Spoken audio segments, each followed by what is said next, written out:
Hi guys, good afternoon everyone. हमारे postal promotion channel में आप सभी को हार्दिक हार्दिक अभिनंदन और शुभेच्छा।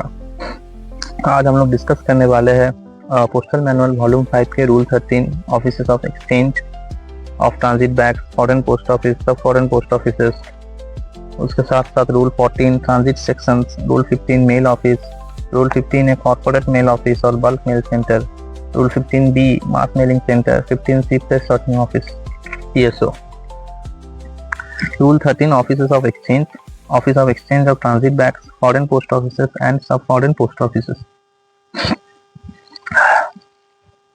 देखिए पॉइंट ए पोस्ट ऑफिस और सॉर्टिंग ऑफिस और section which exchanges mails with offices in foreign countries is known as an office of exchange। यानी कि ऑफिस ऑफ एक्सचेंज उसे कहा जाता है जो ऑफिस आपका फॉरेन कंट्रीज के साथ मेल एक्सचेंज करता हो, उसे ऑफिसेस ऑफ एक्सचेंज कहा जाता है। It is referred to as the dispatching office of exchange in respect of mails it makes up and addresses to an office of exchange in another country, while it is called the receiving office of exchange in respect of mails addressed to it by an office of exchange from another country। तो यानी कि इसका मतलब ये हुआ कि office of exchange mainly आपका foreign countries के मेल एक्सचेंज के साथ लिंक है। The term outward office of exchange and inward office of exchange are also used to describe them। Outward office of exchange मतलब उस ऑफिस से जब आपका फॉरेन कंट्रीज के लिए मेल एक्सचेंज होता है तो उसे आउटवर्ड ऑफिस ऑफ एक्सचेंज कहा जाता है। और इनवर्ड ऑफिस ऑफ एक्सचेंज यानी कि फॉरेन कंट्रीज से मेल आता हो उस ऑफिस में, तो उसे इनवर्ड ऑफिस ऑफ एक्सचेंज कहा जाता है। Even offices functioning as both inward and outward offices of exchange में function in one of the capacities only for certain countries।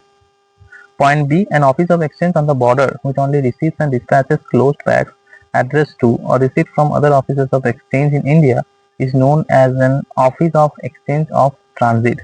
transit यानी कि border area में जो ऑफिस डिस्पैच कर रहा है close bags addressed to or received from other offices, उसे कहा जाता है office of exchange of transit. Such an office will not close bags for foreign countries or open inward foreign bags। Its function is only to exchange mails with the carrier or with the officials of the foreign administration।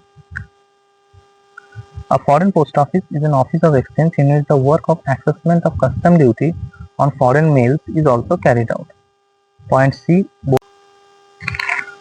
So आप देख सकते हो point C, a foreign post office is an office of exchange in which the work of assessment of custom duty on foreign mails is also carried out। यानी कि एक foreign post office एक office of exchange ही है जिसमें कि custom duty का काम, foreign mail में कस्टम ड्यूटी का असेसमेंट करना, या फिर कितना कस्टम ड्यूटी लगेगा या फिर कौन सा कस्टम ड्यूटी आया है, वो सब कुछ निर्धारण करना ऑफिस ऑफ एक्सचेंज का काम है। Although mails may be intercepted and articles not suspected to contain anything dutifully released in many exchange offices, the work of actual assessment of duty is done only in foreign post offices। Articles received in one office of exchange and suspected contain dutiable goods for delivery from an office nearer another office of exchange are directed to the latter for actual examination and assessment of duty। यानी कि देखिए यहाँ पे clearly लिखा गया है कि articles received in one office of exchange and suspected to contain, कुछ टैक्स लगाया हुआ ऐसा आइटम कुछ आया है जिसमें कि टैक्स लगा है, तो ऑफिस ऑफ एक्सचेंज के माध्यम से ही जिस ऑफिस में डिलीवरी होना है उस ऑफिस में वो भेजा जाएगा। पॉइंट डी, सब foreign post office is an office which is not an exchange office. एक सब फॉरेन पोस्ट ऑफिस एक ऑफिस ऑफ एक्सचेंज नहीं है, वो एक ऑफिस ऑफ एक्सचेंज ऑफिस नहीं है, वो जो कि which does not close bags for other countries and which does not receive from foreign countries bags addressed it, but in which the work of customs examination, assessment and accounting of custom duty is carried out। Such sub-foreign post offices are opened mainly for the convenience of senders and addressees who may be required to present documents etc. for the release or dispatch of their foreign articles। यानी कि बहुत ही simple भाषा में अगर बोला जाए तो सब फॉरेन पोस्ट ऑफिस एक ऐसा ऑफिस है जो कि एक्सचेंज ऑफिस नहीं है, पर और क्योंकि ये बैग क्लोज नहीं करता है फॉर फॉरेन कंट्रीज, तो एंड ऑल्सो बैग रिसीव भी नहीं करता है, तो इसीलिए ये एक्सचेंज ऑफिस नहीं है। लेकिन इस ऑफिस पे कस्टम एग्जामिनेशन मतलब कौन सा आर्टिकल में कितना कस्टम ड्यूटी लगा हुआ आया है या फिर नहीं कस्टम ड्यूटी निर्धारित किया है, ये सब एग्जामिन करना, असेसमेंट करना, अकाउंटिंग का काम करना, ये सब फॉरेन पोस्ट ऑफिस का मेन काम होता है. Such is type of office mainly convenient of senders and addresses who may be required to present documents for the release and dispatch of the foreign article. इस type of offices specially customer की सुविधा के लिए खुला जाता है जहाँ से वो इजीली अपना डॉक्यूमेंट्स दिखाते हुए अपना फॉरेन आर्टिकल्स को वो डिस्पैच कर सकता है. तो ये रहा rule 13. Next rule 14 transit section. Transit section आपको आरएमएस का हिस्सा है, ये आरएमएस का एक पार्ट है. Transit sections are travelling officers of the railway mail service working on railway और river steamer line. The officer in charge of the set of the transit section is called a mail guard और mail agent. तो transit section क्या है? Transit section एक travelling office of RMS है जो कि working on railway और river steamer line, जो कि रेलवे या फिर रिवर स्टीमर लाइंस में काम करता है. The officer in charge of a set of a transit section is called a mail guard or mail agent. The officer in charge इस ट्रांजिट सेक्शन का जो ऑफिसर होता है वो शायद मेल गार्ड हो सकता है या फिर मेल एजेंट भी हो सकते हैं. Note: sections are numbered serially and designated by the name of the RMS division followed by the serial number. Section जो नंबर किया जाता है आरएमएस में वो सीरियली होगा और designated by the name of the RMS division followed by the serial number. Rule 15 देखिए, mail office.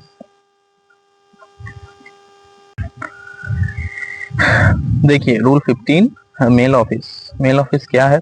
Mail offices are stationary offices of the railway mail service and are of two kinds. ये railway mail service यानी कि RMS का एक हिस्सा है. उसका दो भाग है, एक है सॉर्टिंग मेल ऑफिस, एक है ट्रांजिट मेल ऑफिस यानी कि TMO. The principal point of difference is that while the former deal with the contents of mail bags addressed to them as well as with closed forward bags, the latter deal only with closed bags. यानी कि sorting mail office जो है वो आपका mail bags addressed to it and closed forward bags ये सब कुछ deal करता है, लेकिन ट्रांजिट मेल ऑफिस यानी कि टीएमओ जो होता है वो सिर्फ क्लोज्ड बैग्स को ही डील करते हैं, उसमें सॉर्टिंग वगैरह का काम नहीं होता है. The officer in charge of a set of a sorting mail office is designated a head sorting assistant यानी कि HSA. And the officer in charge of a set of a transit mail office, TMO का एक set particular set का एक जो officer in charge होता है वो होता है mail agent, irrespective of the status of incumbent. तो ये रहा मेल ऑफिस. रूल 15A अब देखते हैं कॉर्पोरेट मेल ऑफिस और bulk mail centre, CMO BMO. Consequently, the increase of corporate mail RMS units, that is corporate mail office या फिर bulk mail centers. So corporate mail office or bulk mail center.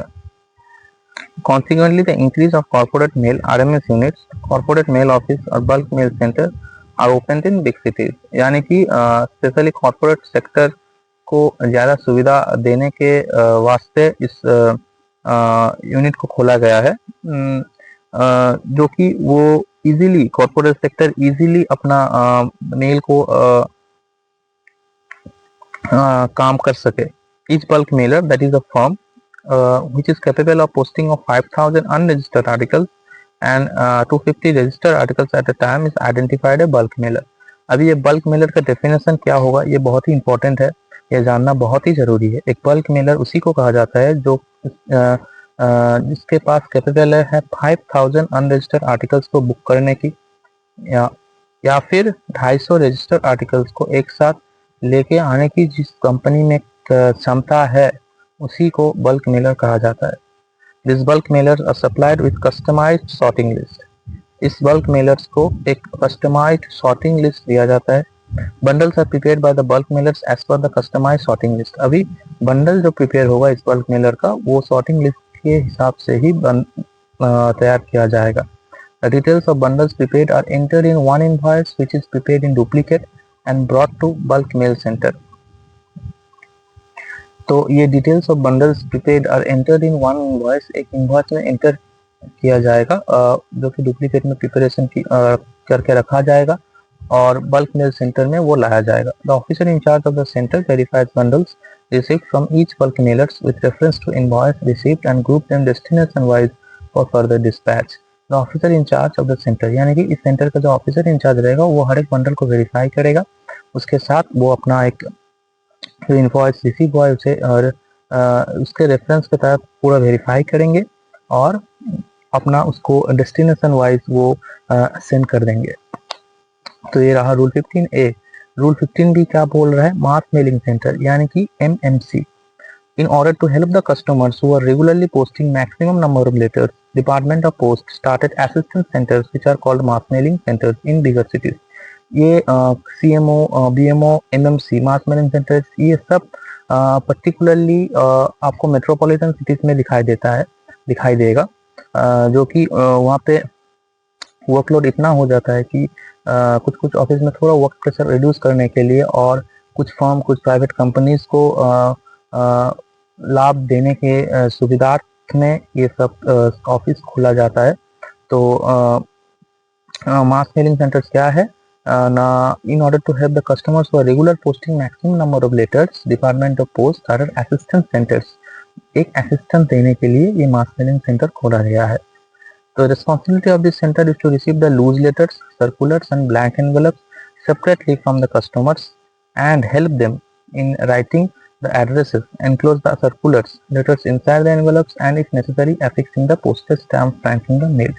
यानी कि इस centre का main responsibility ये है कि वो loose letter, circulars and blank envelopes customers से कलेक्ट करे और ऐसा कोई भी कस्टमर हो जो उसे सही तरीके से एड्रेस ही लिखना ना आता हो, सही तरीके से एनवेलप में फिलअप करके देने की प्रोसेस ना जानकारी हो, या फिर कोई इलिटरेट कोई व्यक्ति हो जो लिखना नहीं आता हो, या फिर अनएडुकेटेड, या फिर कोई एज्ड पर्सन हो, कुछ भी तरीके से कोई भी अगर नहीं जानता हो तो उन लोगों को असिस्टेंस देने का मेन काम है मास मेलिंग सेंटर का। या फिर पोस्टेज स्टैम्प अफिक्स करना चाहता है, नहीं पता, और फ्रैंकिंग मेल, ये फ्रैंकिंग करना है, तो सब कुछ असिस्टेंस मास मेलिंग सेंटर से उनको मिलेगा। For this purpose mass mailing centres में engage the assistance of college students, हाउसवाइफ्स, pensioners etcetera on payment of some amount on hourly basis. तो ये सब काम करने के लिए मास मेलिंग सेंटर्स कुछ आवरली बेसिस पे कुछ लोगों को हायर कर सकता है। वो कॉलेज स्टूडेंट हो सकता है, वो उस जगह का हाउसवाइफ हो सकता है जो कि अनएम्प्लॉयड है। तो ये डिपार्टमेंट ऑफ पोस्ट एक एम्प्लॉयमेंट का जरिया खोल देता है। तो इम्पोर्टेंट MCQ अगर आता हो कि डिपार्टमेंट ऑफ पोस्ट ने क्या सेंटर खोला है जहाँ से कुछ यूथ या फिर कुछ अनएम्प्लॉयमेंट व्यक्ति को एम्प्लॉयमेंट मिल सके टेम्पोररी में, तो वो है ये मास mailing centre. To meet this expenditure, the customers will have to pay extra in addition to the postage as decided by the department from time to time. Let's see next 15C, Rule 15C, Press Sorting Office, यानी कि PSO, Press Sorting Office. This sorting office is situated on the premises of newspaper. Press Sorting Offices का main काम ही है वो newspaper related जितने articles हो या फिर जितने मैगजीन को भेजना हो वो सब काम प्रेस सॉर्टिंग ऑफिस करेगा। The entire expenditure towards wages for the establishment is borne by the newspaper publisher apart from providing required stationery for working the sorting office. This office works to suit the dispatch timing of the newspaper and closes direct letter bags to the post offices. Sorting offices concerned which are dispatched through local regular sorting offices. तो press sorting offices एक particular तो press sorting office particularly newspaper publisher के area में establish होता है, जिसका खर्चा वो न्यूज़पेपर पब्लिशर खुद उठाता है, क्योंकि ये उसी को हेल्प देने के लिए ये ऑफिस खोला जाता है उनके रिक्वेस्ट पे। This office works to suit the dispatch timing of the newspaper and close direct letter back to post offices. Note क्या है? Mail offices located at railway stations are designated by the names of the stations followed by the letters RMS, while those not so located are designated sorting offices. यानी कि इनका नाम क्या होता है? जो पब्लिशर के एरिया के अंदर वो इस्टेब्लिश्ड होते हैं और उसके सामने जो लोकल स्टेशंस होता है उसके हिसाब से इसका नाम होता है। जैसे कि एग्जांपल देखिए, Delhi RMS, Hindustan times press sorting office, यानी कि हिंदुस्तान टाइम के प्रेमिसेस के अंदर वो है।